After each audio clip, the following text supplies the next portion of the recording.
Сәлем достар, сіздермен бірге Жансая, менің каналыма қош келдіңіздер. Сіздермен бірге біз бүгін картошка фри дайындаймыз. Алдымен картошканы аршып, жақсылап жуып, осындай бірнеше жұқа жіңішке бөліктерге бөліп шығамыз.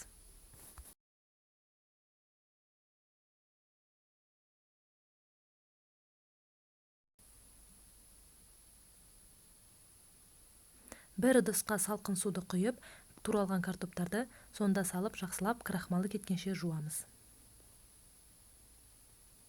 Сүзіп алынған картоптарды қағаз сүлгіге жазып, кепкенше бірнеше уақытқа қойып қоямыз.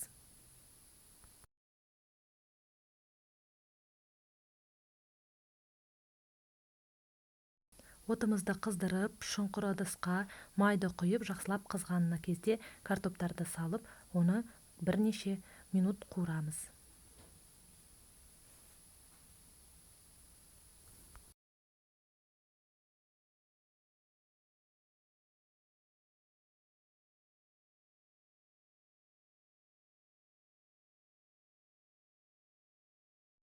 Бес-алты минут картопымызды қуыруымыз қажет.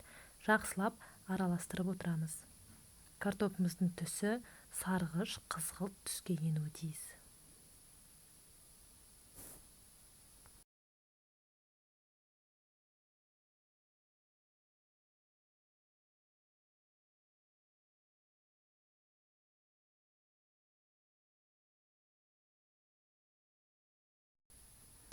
Осындай болып қызғылт түске енген картоптарды майдан сүзіп аламыз.